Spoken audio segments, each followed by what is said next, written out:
what I'm talking about! Woo! Yeah! Get it! Let's get it! Let's go! Woo! Hell yeah! You forgot to invite everyone, didn't you? I forgot to invite everyone, yeah. I don't even know how I got here. The door was just open. So I just saw Elio in theaters, and I thought it was pretty good. Awesome. Well done. I'm proud of you. Well done. Too bad it's pretty much dead in the box office. Hang in there, Elio, my boy. You can still fight it out. If elementals can make a comeback, so can you, goddammit! Don't let the flame die out!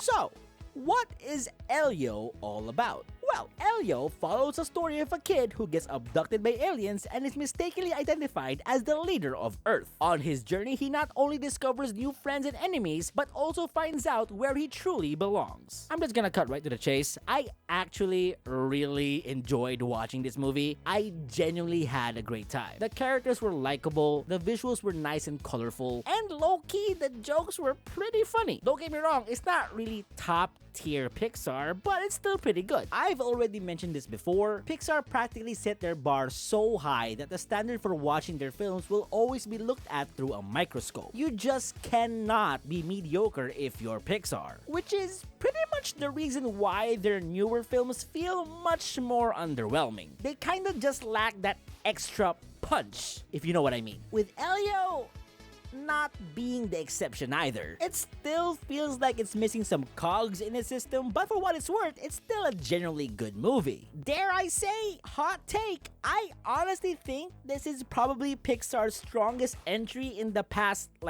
5 years. Which isn't really saying much, but hey, you know what? We get what we can get. Also, side note, the fact that the official Pixar Twitter account has this as their bio is crazy. You're really just gonna admit to everyone that your previous movie sucked, huh, Pixar? You really gonna do that? So, tell me, with this being Pixar's, quote, best one in recent years, why the fuck didn't they even try to market this thing? Yep. Most of you guys already probably know, with all the reviews and articles coming out, it's no secret that this movie has pretty much come to theaters dead on arrival. I've seen tweets that say it pretty much had the worst opening for any Pixar film in history. Jesus Christ, couldn't we have done that with Lightyear instead? Some reports say it's on track to earn only 30 to 40 million in the box office on a $300 million budget, while other reports say the budget is not 300 million but 150 million instead. But I mean, either way, I may be an idiot, but the math ain't looking too good. Funny enough, I pretty much clocked it in the video on my second channel that Elio was probably gonna bomb in the box office, and by the looks of it, it's right on track. Sadly, 100% guaranteed this one's gonna flop. I don't see any possible universe where this thing doesn't bomb in the box office. Manifested? But hey, at least we got a happy meal out of it. I mean, that's the important part. Do you know how fucked up you gotta be as a marketing team when the people are more aware of the Rihanna Smurf movie than an original film from Pixar? I mean, come on, bro. At least we know that thing exists so we can avoid it. We barely saw any promotion for this. Shame on you. Shame! Anyways, the movie isn't perfect. I want to talk about the good and the bad, so let's get right to it. I won't be able to give you guys a play-by-play, but I will be mentioning some scenes and story beats that I want to talk about, so be warned. Let's put on our tinfoil hats, sit back, relax, and talk about the latest Pixar film. This is Elio.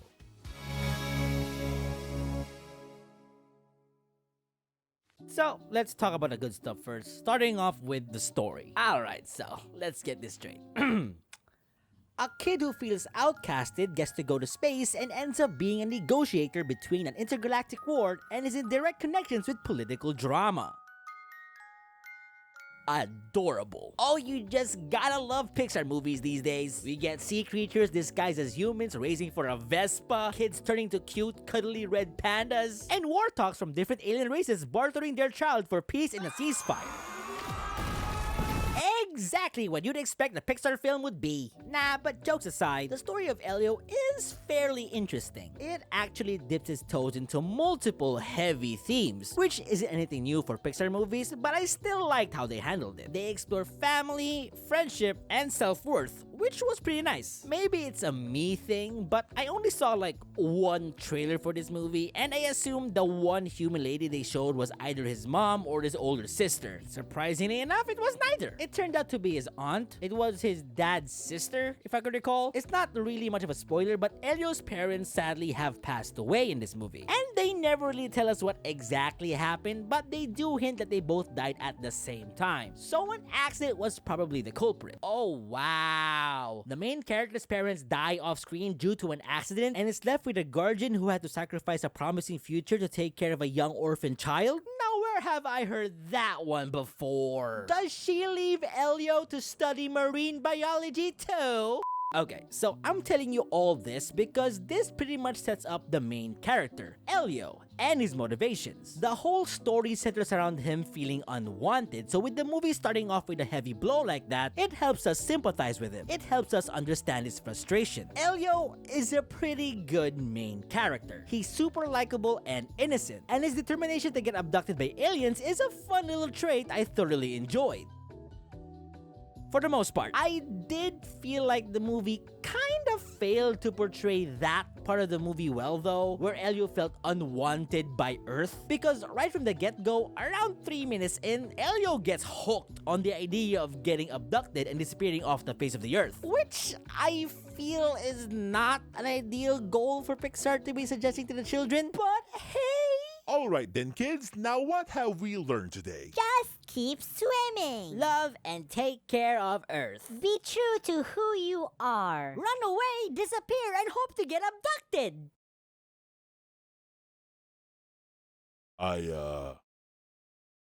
I don't know what to do about that. Give them credit. Pixar handled the first 5 minutes of this movie particularly well. Because, I'm not gonna lie, if Pixar failed to convince me to root for Elio early into the movie, it would have been an uphill climb to get me to jump back to his side again. He kinda has some questionable choices throughout the film. Elio's devotion to getting abducted pretty much stems from the idea that he feels like his aunt doesn't love him and doesn't want him. And I don't really know where this is coming from. The movie is somehow saying one thing, but is showing something completely different. The way Elio acts and talks around his aunt makes it feel like as if there's some unresolved tension there, as if his aunt has some unaddressed anger towards Elio. But the movie doesn't really show that. Honestly, they actually show a decent chunk of scenes of her trying her best to connect with Elio, but to no avail. So you kinda question what's up with Elio for most of the time. Yeah, sure, there's scenes where she looks annoyed by him, but keep in mind, she only has those types of reactions because Elio did some stupid shit a scene prior to that. So that doesn't really justify this rift between the two characters the movie is trying to imply. The only time I can recall the movie showing Elio feeling like a burden was from the opening scene. The aunt mentions that she's giving up on joining this space exploration program she's always wanted to be in because she now has to take care of Elio. I wonder where I've heard that one before. But after that scene, that's pretty much the extent of what the movie shows on how Elio felt unwanted, prompting him to want to leave Earth. Which, I feel like it's not enough. It's like it got cut short. They don't really expand on that afterwards because seconds later, Elio stumbles across this giant space exhibit talking about life out in space, and just like that, he's dead set on leaving Earth and getting abducted. Again, one exposition dump doesn't really justify this sudden feeling of being unwanted. It honestly felt like the movie got itself stuck in a paradox where Elio spends most of his time wanting to be abducted because he can't form a proper relationship with his aunt, but then he can't form a proper relationship with his aunt because he spends most of his time wanting to be abducted. It's like an endless loop. But hey, you know what? First things first, the story. I thought the story was great. It was simple and it was very easy to follow. Our relationship they explored here was the aunt and nephew dynamic, which is a pretty weird pairing to be honest, but it kind of worked. I liked how it provides a different angle to the family aspect of the film, but still stays true to the theme. I kinda wish the aunt was fleshed out more though. It felt like she was just an afterthought for a good chunk of the first half, but then suddenly she becomes a very vital part of the climax. They could have ironed that one out more, to be honest, but overall, her character worked pretty well with Elio. Speaking of characters, they were pretty good. Technically, I liked them all. I don't think there's a single character on here that gave me a headache or was a massive pain in the ass. I'm looking at you, Taika. Sure, like 80% of them were pretty underdeveloped, but not to an extent where it ruins the movie. The bully characters, for example. I don't even know any of their names or barely remember any of their faces, but their roles weren't that big of a deal for me to question their motivation. Also, the other aliens, This is the bathroom. they were fine, okay? For context, when Elio gets abducted, he gets teleported into this giant spaceship slash planet? Question mark? Called the Communiverse, where all great leaders of every planet gather around and, commune? Is that even the right word to use? And the aliens we meet, they did fine. They're underdeveloped, that's true, but again, it doesn't really ruin the movie. They kinda just serve as this big, giant commercial of the Communiverse for Elio. Okay, that's not entirely true. That's not all they do. There's like one alien that serves as the character who will cause the liar reveal in the middle of the movie, so that's a thing. Oh yeah, I forgot to mention, the movie has a liar reveal subplot, if any of you are curious. And don't act as if you didn't see that coming, okay? I mean, come on, man. It's a Pixar movie about the main character lying about being the leader of Earth to a bunch of innocent aliens. That shit had liar reveal written all over it. The villain was fun though, Lord Grigon. I liked him a lot. I thought he was funny. But I think the character that stole the show for me was his son, Glordon. There's a tiny bit of conflict between the two, and the payoff for their father-son dynamic in the end was pretty great, but again, the movie kind of fails to dive deeper into that, which was a shame. The build-up to the subplot didn't even involve them talking to one another. That ass, they were kind of just exposition dumps towards Elio, which was hilarious. In fact, I think that's probably my main concern when it comes to this movie. It kind of feels like Pixar had too much on their plate and just couldn't decide which story to prioritize. The idea and vision is there, and so was the payoff, don't get me wrong, but it kind of just felt like the movie could have done a lot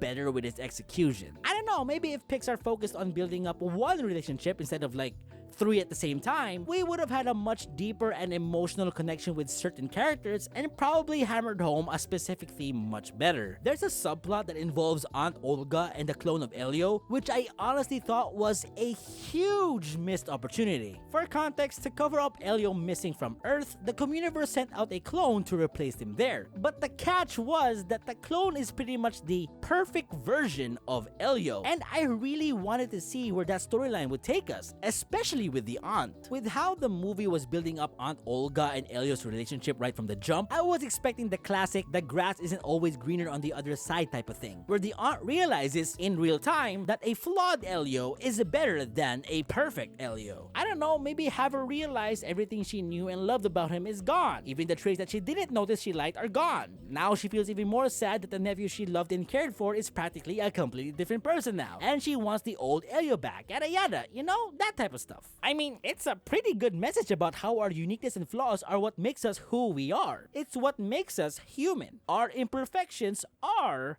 our perfections.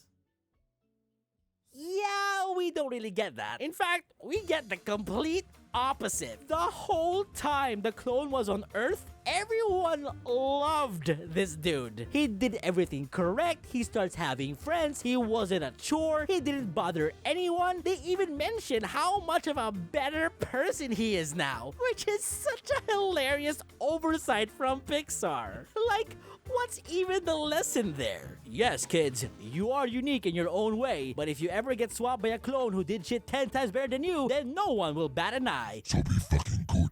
The only reason his Aunt Olga even assumed something was off was because she got weirded out by how out of character Elio was being. That's it! No epiphanies, no emotional realizations, nothing. We just cut to her in her bedroom with a full-blown conspiracy wall about Elio. It's such a missed opportunity. I don't know how Pixar didn't lean to it more. With how the characters and the premise was set up, this was a slam dunk. But we do get a couple of funny scenes from the clone though, so I'll give them that. Honestly though, no bullshit, Pixar should start thinking about making some horror comedy at some point because they got some sequences in here that felt straight out of a horror movie. It's hilarious. But overall, that's just me and what I expected. For what we got, the movie is still pretty good. The story and pacing were consistent, the relationships they plotted out was well established, and the visuals look great. But it's Pixar, so that's a given. But honestly guys, we gotta stop with the CalArt bean-shaped character designs. It was fine the first time when you did it with Luca, but it's just getting sad and lazy at this point. Also, spoiler alert, no one's gonna touch on the fact that they borderline copied shot for shot the ending scene in Hercules. No, we're just gonna let that slide. You know what? Yeah, we'll let it slide. And those were my thoughts with the Elio movie. Yeah, it's pretty good. I'll just go out and say it. Elio is what the Lilo and Stitch live action was supposed to be. Period. Elio did a better job of establishing a family dynamic. The parent figure is much more relatable. And unlike that horrid monstrosity, in this family, nobody gets left behind. Was that really necessary? Yes, it is! Overall, Elio is a very fun movie with great themes, story, and characters that guarantee a great time. It might not be as great as classic Pixar, but it's still pretty damn good. And that's why I'm giving Elio an 8 out of 10. Go check it out yourselves. That's it for today's video. I hope you enjoyed your stay. Have a great day and a good night, and I'll see you all next time.